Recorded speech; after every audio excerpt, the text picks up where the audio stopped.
Today, we're going to explore how educators can become more than just teachers, how they can truly become architects of learning.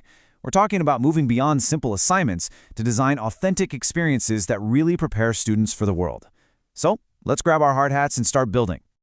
You know, for so long, education has leaned on traditional tests, bubble sheets, memorizing facts, and just recalling information. But let's be honest, the world demands so much more than that. What we're seeing now is this really important shift away from passive fact-checking and toward active performance tasks. This is where students don't just know something, they actually apply that knowledge to solve complex problems and create something real. It's all based on the idea that we learn best by doing. So what's in our architect's toolkit for this? Well, first, we need the knowledge. We have to be able to explain the core concepts here. Then we need the skills to actually design a task using a great framework called GRASPs and to build a solid rubric. And finally, we need the right attitude, a genuine belief in creating assessments that are authentic, inclusive, and truly focused on the learner. Okay, here's our blueprint for today. We'll kick things off with the why behind this big shift. Then we'll get into the core design principles. After that, we'll get really practical with the GRASPs framework, talk about making our designs work for everyone, and then learn how to use rubrics for really powerful feedback. And to wrap up, we'll see how it all connects in a continuous cycle of improvement. All right, let's start by laying the foundation. Why exactly do we need to move past traditional testing? What does it mean to build a better way to assess learning? So a performance task isn't just another test. Think of it as an authentic assessment where students have to roll up their sleeves and apply what they know to solve a real-world problem or create something tangible. They aren't just spitting back facts. They're showing their understanding in a way that actually mirrors what professionals do out in the real world.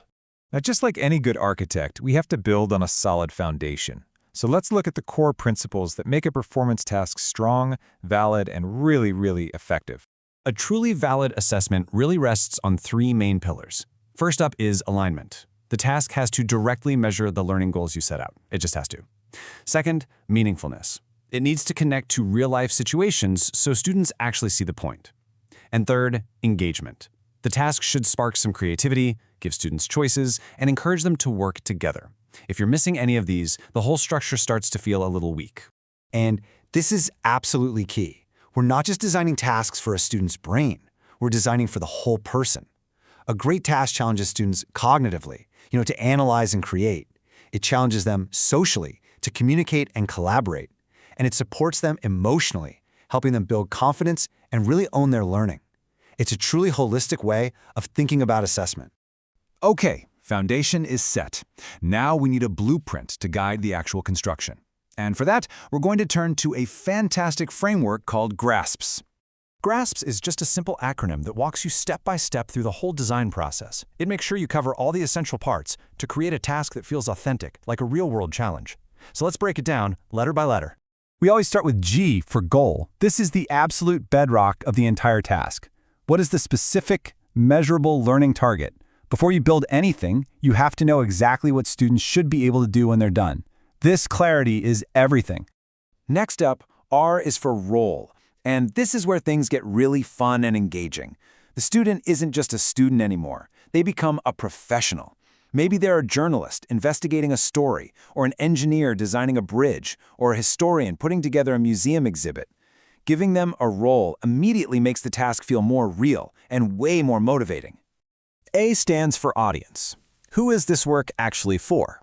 See, instead of just handing in an assignment to a teacher, students might be presenting a proposal to the city council, or creating an ad campaign for their friends, or writing a report for a local charity.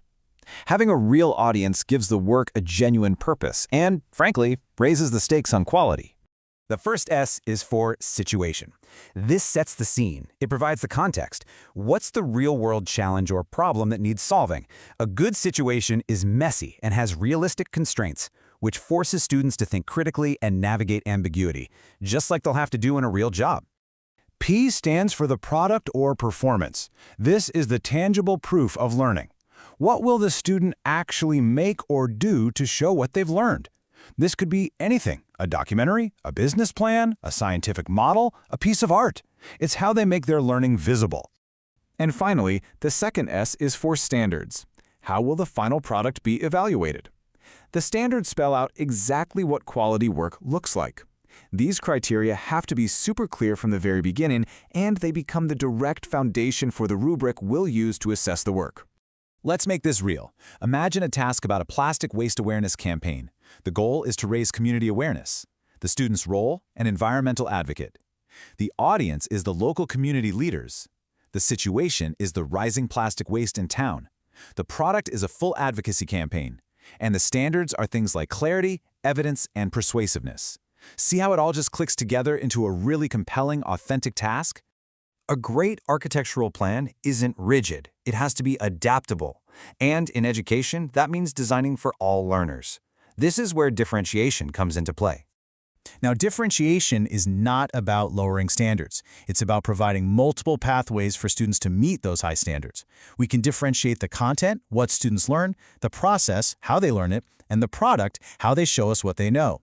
The goal is always equity, making sure every single student has a path to success. And this isn't just a nice-to-have idea.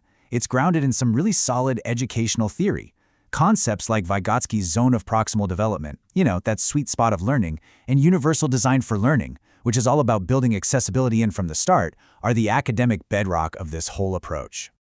Okay, so we've designed our task, we've made it inclusive. Now what? How do we make sure the quality is there and give meaningful feedback? Well, that is the job of the rubric. I think the most important thing to get about rubrics is the shift they create. Assessment stops being this subjective moment of judgment and becomes an opportunity for objective, transparent feedback.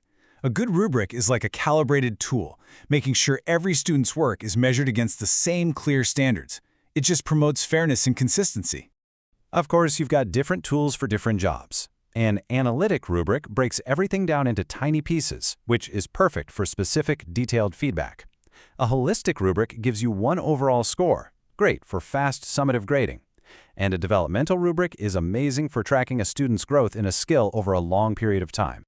So let's look at the anatomy of a great rubric. You need clear criteria. What are you actually evaluating? Then you need defined performance levels, like exemplary or developing. But honestly, the most critical part is the descriptors. This is where you use clear, measurable language to describe each level, avoiding vague words like good. This is what makes the feedback truly actionable for students. All right, let's zoom out and bring it all together. None of these pieces works in a vacuum. They all connect to form this powerful, continuous cycle of improvement. And here it is, the integrated cycle. You design the task, you structure it with grasps, you differentiate it for all your learners, and then you assess with clear rubrics. But, and this is the key, it doesn't stop there. The results from that assessment feed directly back into your teaching, helping you improve your instruction for the next time around. It becomes this amazing, dynamic cycle of teaching, learning, and getting better. So why does all of this matter? What's the big deal? It's because this entire approach fundamentally shifts assessment from just testing a student's memory to truly measuring their understanding. This is how we build the skills that actually matter for the future: critical thinking, communication, collaboration, and real-world competence. We're not just preparing students for a test, we are preparing them for life. The key takeaway here is pretty simple. Designing a performance task is so much more than just creating another assignment. It's a thoughtful, powerful, learner-centered practice. It recognizes that educators are, at the end of the day, the architects of learning. So the only question left is, what are you going to build?